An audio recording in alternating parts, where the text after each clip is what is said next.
Okay, so I'm gonna start until other people join. I want to welcome you guys to my silly vibes of Rise Up Empowerment Series. And so my name is Melissa. Of course, you guys know me. And I form Clan Affinity as a source of empowerment for those who need empowerment. And I've partnered with many community leaders to bring empowerment through motivational speaking, mentoring. We're going to be doing campaigns, workshops, seminars. And I'll also be helping with job help, financial help, networking, stuff like that. So Rise Up, I wanted to create something to help those who don't have a voice. I know that domestic violence is a huge topic for a lot of people, but it has been put under a rock, basically. And not a lot of people are coming out about what they're experiencing. So I know that life has its ups and downs, and I myself have been through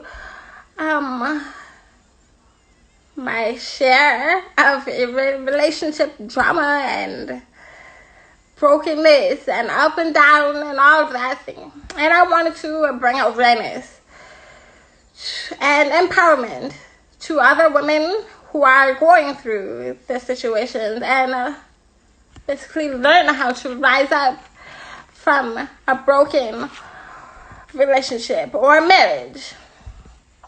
So during this series, I have a lot of different women who are going to be coming on to speak with me to share their testimony of how they got through their situation and how they rose up from their situation, because we all can rise up and we are never alone. There's always somebody who is there willing to lend a helping hand to help you rise up.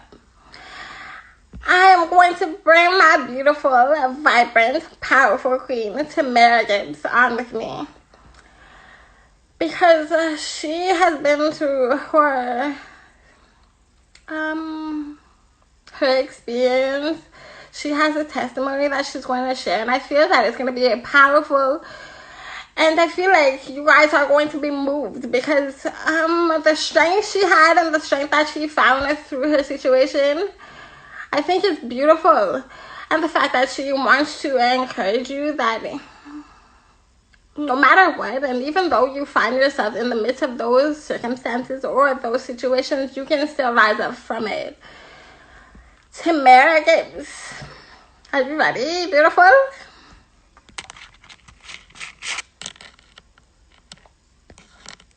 I'm gonna bring you one now.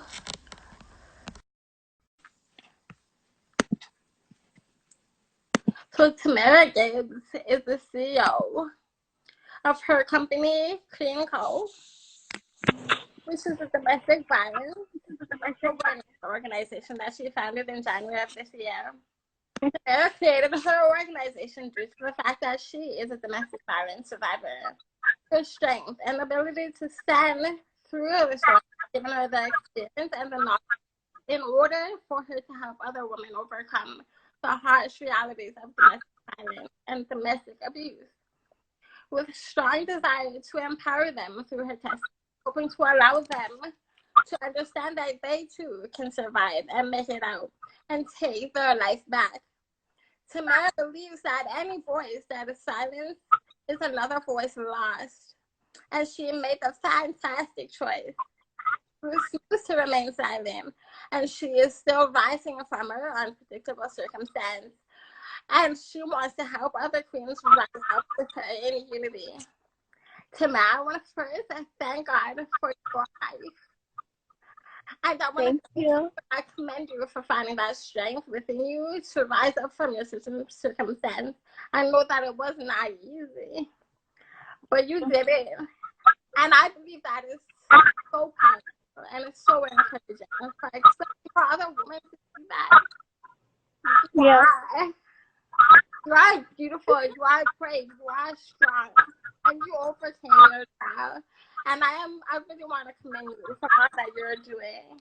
and all that you want to do so selflessly do for other women. Yes.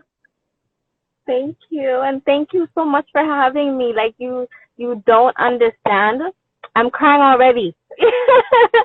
As I'm listening to you speak and I'm sitting back and reflecting on how far I've come, it's very overwhelming and very beautiful at the same time because prior to getting ready, I was listening to gospel music, and that's one thing that really helped me overcome my time of being in an abusive relationship. And I was listening to the song. It's called "Walking" by Mary Mary, and I started crying because I'm like, I can't believe that God is placing me in a situation right now where I'm able to speak to so many women and share my story. It's beautiful because for those who don't know my story, and you guys will learn along the way, you know, during my domestic violence relationship, my partner at the time had broken my ankle. And there's one time where I couldn't walk. So to know that I had to get ready today to put on my makeup, get all nice and done to come and speak to you guys, to know that God is using me in that way is so powerful. And I want you guys to know wherever you are currently in your situation, it's not going to last. It's not going to last. You know what I mean? God is going to use you. He's using me right now to share my story and my experiences to help other women overcome, you know, being in an abusive relationship and learning how to find your sense of self after that relationship, you know? So thank you so much for having me, Melissa. I'm so grateful to be here. Come on. I'm so blessed. I know for myself, if I went, I'm not sure if I would have had the strength come out as strong as you did. And the fact that you're stepping forward to empower other women who are going through this situation is very powerful. It is, and me, your light, girl, everything Yeah. about you when I met you, it was beautiful. And what you're doing for other people is amazing. And I want to commend you, and I pray that you continue to do this because it's a beautiful thing, and a lot of people need to be aware of these circumstances. Not easy. Yeah. 100%. It's not. And I literally cannot believe I've gotten to this point. I really can't. You know what I mean? And thank you for that. It is a powerful, it's a very beautiful thing. Because in what I'm realizing is that everything takes time. Everything is a process. It's not going to happen overnight. You know, it's really a process. You have to take one step at a time. So do you want to share a bit of how you first got into this situation, or what you noticed? Anything that you feel comfortable sharing, I would love for you to share. Okay. I, first of all, am comfortable with sharing any and everything. I'm very transparent when it comes to this issue because, like you said, it is not talked about. And a lot of people, even if they want to talk about it, they're scared or they're fearful or they have to worry about, you know, retaliation from their abuser. Because I know for me, when I started sharing my story, I was getting so much backlash from my abuser, and he was saying, I don't want you going out there and talking about what happened between you and I, that is between us. And a part of me is like, no, I have to share my story. This is my life. And in terms of how everything started, I could say I was 19 at the time, and in total, I've been in an abusive relationship for 3.5 years. I'm no longer in that abusive relationship. In the beginning, I was 19. I was young. I was in love. I thought this was like my best friend. I thought that, you know, we were going to get married, have children, all of that. And, you know, sooner or later, I got pregnant with my daughter. She's 4 now. And I can say in the beginning, I noticed a lot of warning signs, 100%. Nobody could sit here and tell me I did not see no warning signs. From the excessive calling, from showing up unexpectedly, from getting jealous over male friends that I was having, trying to cut off my support system, all of those things.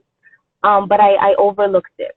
And I remember the first incident, I remember I was in my mom's house, and he was going through my phone. I was talking to a male coworker, and I remember he draped me. Like, he draped me up in my mom's house, threw me down on the couch, and knocked over everything. And from that moment, I'm like, holy crap, like, did this just happen?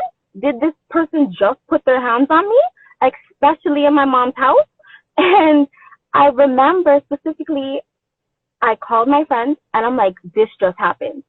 And she's like, the first thing she said is, did you throw him out? And I lied to her. I'm like, yes, I did throw him out. And she's like, good. You know why? Because she's like, it's going to happen again. And I remember those words for the rest of my life, because that first incident was the first incident of many. Hi, Mama. That was the first incident of many. From there, I started to find out he was cheating on me. That's why he was becoming aggressive, but now I understand, looking back on it, that's why he reacted in that way, because he was guilty of what he was doing. And then it turned into, he came and broke my mom's apartment door. He came and slashed my tires. He came and broke my windshield. He came and broke my ankle. Like, it was all, every single time I took him back, it got worse. And that's because I realized the more you take back a person, once they disrespect you, you're teaching them how to treat you. You're teaching them that you are not setting up any boundaries for yourself. And once they see that, they're going to take advantage of it. It's like the cat and the mouse game. They know that they can play with you. They know that they can just scoop you up. They know that they can really eat you if they really want to. You know what I mean? So that's how I could say it kind of started in the beginning.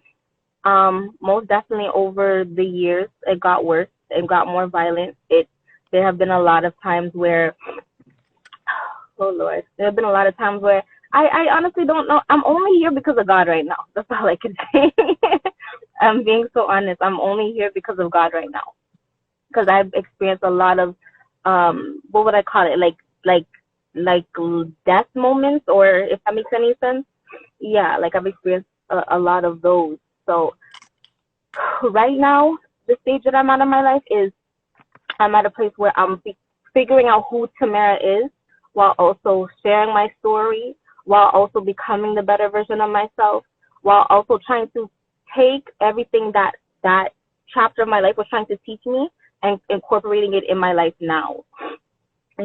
So that's where I am. Yeah. I want to ask you, what people look for to identify in a domestic relationship? I know sometimes it's not always physical. I know that it comes in all different forms. What should they look for when they're in the domestic relationship? Okay, so when it comes to being in a domestic relationship, a lot of people do think that it's all physical. That is not the case, not at all. The different types is financial, emotional, mental, verbal, spiritual, you know what I mean? And as well as physical, like all those aspects. In terms of what you need to look for, I personally say that you need to look for somebody, or look out for somebody that's very controlling, that's very jealous, that's very demanding, very I don't want to say disrespectful, but like if they, okay, how should I word it? Like in terms of, because the thing is, you won't realize it right away, but they will pop up in different ways. So for me, like I said, I would notice that this person would be excessively calling me, always asking me where I am, what I'm doing. And on top of that, they would always be showing up unexpectedly. You know what I mean? Like I said, wanting to go through my phone, but I can't go through their phone. Like, what other things? Like red flags wise? Oh, if they have a very short temper and they get angry over anything, the smallest things. For me as well, I would notice if somebody is trying to suppress you from expressing yourself. Some people may look at it like, okay, like, yeah, whatever, that's fine. It's not fine until you're in a relationship and you're trying to express yourself to somebody and they shut you down. They completely dismiss and diminish every single thing that you're saying. You know what I mean? That as well is emotional and mental abuse, because we should all be able to express ourselves however we want. And then once somebody is trying to literally silence you, that is when you're gonna be like, wow, okay, like I remember when Tamara was saying this, you know. So those, I would say there's much more, but those are my main red flags to look out for right now. How did you feel? Because Okay, how did I what? Something may not be very open for somebody to recognize it. I know when you're in love, that stuff blinds you. And the triggers and all that stuff. I know where I was before when I was in a relationship and I was in love with the person that I was with. But you don't notice when things are going wrong because you always find in your mind or are always good. So how did you feel? How did you know that it was just too much for you? I knew because I was not myself. I 100% was not myself. And I was realizing that the little things that I took a lot of things for granted. So I knew that something was off, and I knew that internally I was not myself. I knew to say like, hey, something is very wrong right now, and you need to kind of figure it out. And at first I didn't even know what it was until I realized that this person became a priority in my life over myself. That is when I knew something was wrong, because every single thing that I did had to be catered towards them. And the more I realized that my time was being consumed with them and I was taking away from myself, I realized like, okay, something is majorly wrong here. There's no reason I should be wanting to go do something by myself, but yet it's a problem to this person. You know what I mean? That's I forgot my other thought, but yeah, that's how I knew something was wrong. Did you feel comfortable with that? A lot of people who are in kind of don't feel comfortable talking to. So what did you do when you were going? What did you look Sorry, can you say it again? What did you do when you were in a relationship? Did you have somebody that you were comfortable talking to, or how did you find somebody, like, to vent out to let them know how you feel? What did you do? I am very blessed because I had an amazing support system. I had a lot of close friends that I could actually speak and talk to. And every single step along the way, whenever there was like an incident that popped up, I would always be able to talk to them. And why a good support system really helped me is because those people that weren't in abusive relationships, they were able to think with a clear mind. When you're in an abusive relationship, your mind is completely controlled. Your actions are completely controlled. You don't have a good sense or grip of reality. And sometimes I would go to my friends and be like, hey, this is the situation. And then afterwards, I'd be like, did I do something wrong? They would look at me and be like, what the hell are you talking about? You didn't do nothing wrong. You know what I mean? Like, I would justify every single thing that this person would do. And my friends would be like, no, this is not how you're supposed to be treated. Nobody's supposed to treat you like in this way. So one thing that really helped me is having that support system to reassure me to be like, hey, the things that this person is doing to you was not right. And being able to vent to friends that I could trust, it really helped me to be like, okay, Tamara, like, since you know this is not right and how you're being treated is wrong, you know that there's something wrong here, you know? So having a support system was so major for me, because and the thing is, I think my abuser realized that, and that's why he wanted to cut off my support system, because he didn't want people to be like, okay, yeah, well, I did do wrong, but okay, you know. So that was major. To abusers show potential. So women who haven't been in these situations, do they show potential? What that will show women like, oh, back up, you know, I'm not going that way. How would not to somebody? I have been reading recently that it comes down to your intuition, and trusting yourself. I'm realizing in terms of what I'm reading is that people demonstrate who they are to you. It's up to you to pick up on the cues and to pick up on their habits and pick up on the characteristics and the way that they operate. You know what I mean? Nobody could sit here and say, well, to me, nobody could sit here and say that your energy wasn't the wrong way when you first interacted with this person. If you felt the need to be like, okay, I'm being warned here and I'm not listening to it, And if you go down the line, you will start to see what it is that your intuition was trying to warn you from or protect you from. So I would most definitely say your intuition and trusting yourself 100%, because you will get those signs. You will get that sense of energy to say, hey, this is not the road. Because for me, I in the very, very beginning, and I get upset about it sometimes, but God showed me in the beginning, he's like, this is not somebody that's supposed to be for you. Because I noticed there were a lot of times where like he would cut me off for like 2 to 3 weeks at a time, or he would show little signs of aggression prior to even dating.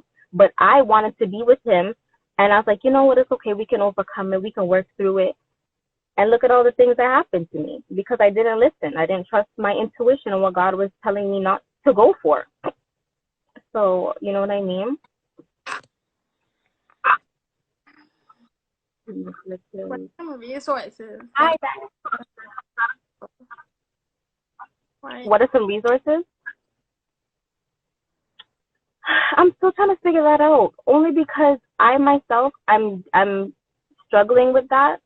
I know there's free counseling offered and things like that, but I think when it comes to domestic violence, it's more than just I need to sit down and speak with a counselor. I think it's really good, 100%, but I would say in terms of resources, the ones that I'm familiar about is like either shelters, depending on how your situation is, counseling, but what the ones that I think are very major and very crucial, but not a lot of people have access to, is somebody that deals with specifically domestic violence and something like a psychologist or something like that. People that are trained to deal with PTSD, like post-traumatic stress disorder. I think that's very major because I think a lot of women that are being abused, they don't realize the effects that it has afterwards and how it impacts them on a daily.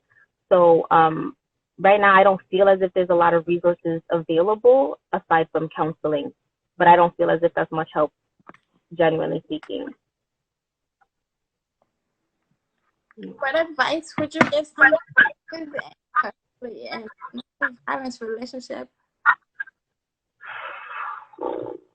I would have to say, oh Lord, you're gonna have to take one step at a time. Like you're really gonna have to take one step at a time, and it's not going to be easy. There's gonna be so many times where you're realizing it's called the cycle of violence. You're gonna realize that you're continuously on that roller coaster, and normally, like after in the cycle, after another attack happens, there comes the honeymoon phase, and after the honeymoon phase is when the abuser does the most. They're trying to, buy you gifts and be kind and be all sweet and promise that they'll never do it again. And you think, okay, let me give him that chance of hope. Let me believe in him one more time. Let me see, maybe he's gonna change. And that's one thing that kept me in it for so long, is because I always thought he was going to change no matter what.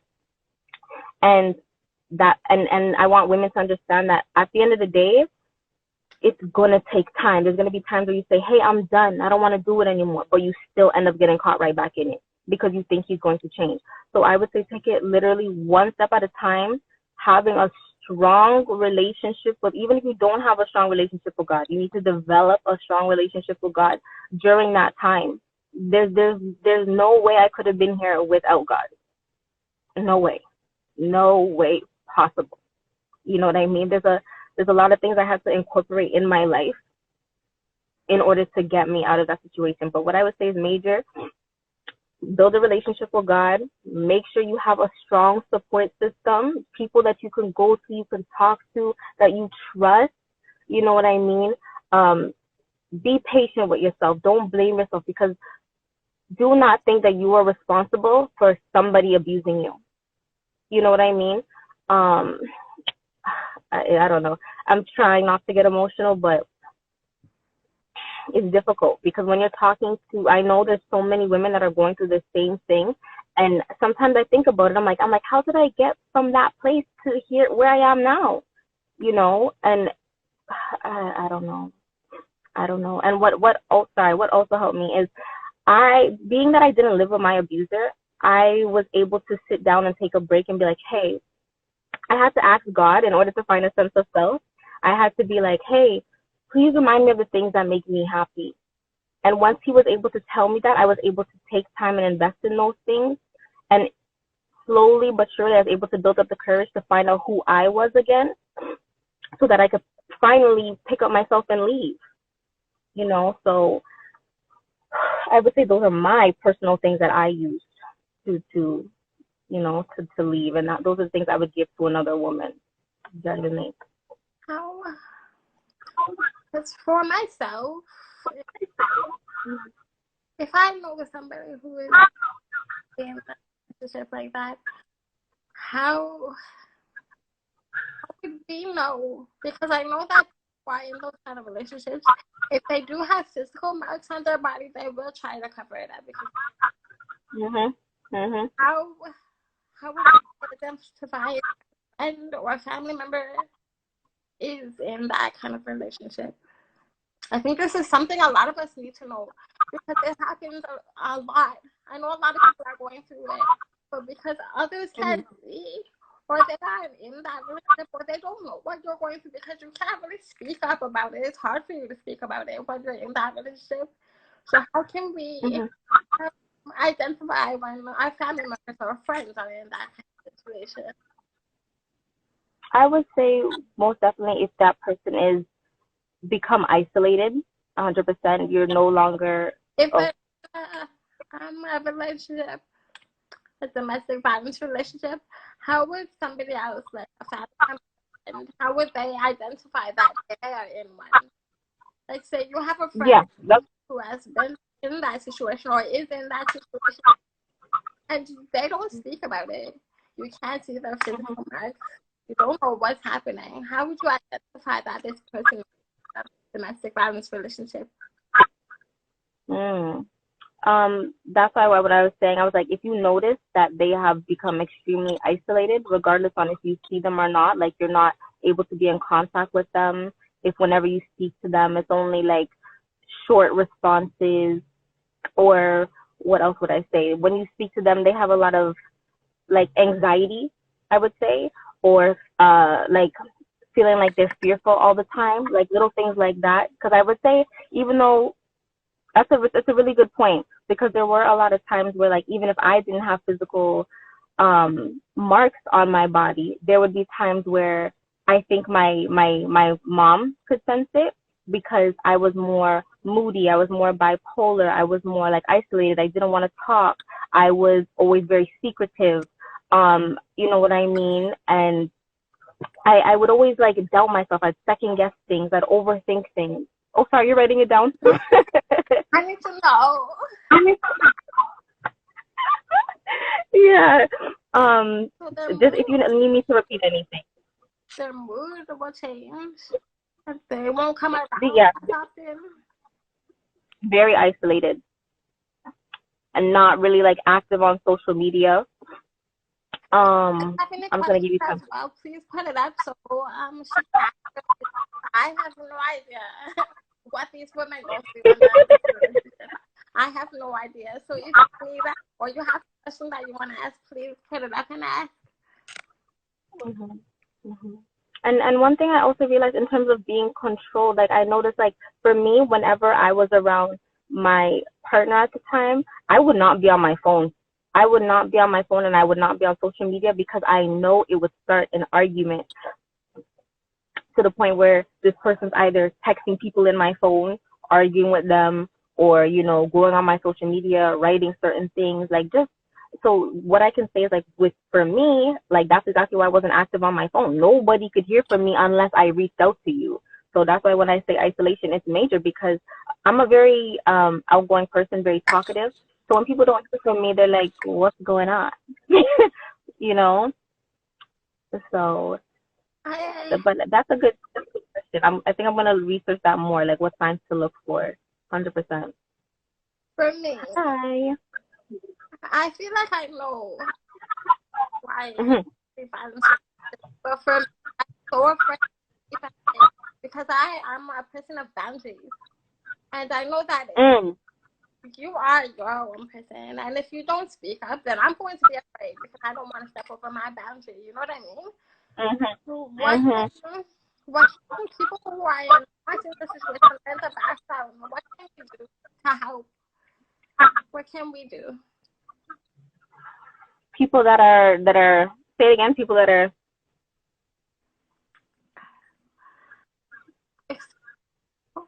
So anybody who's watching, what can they do to help somebody who is in a domestic violence relationship? Oh,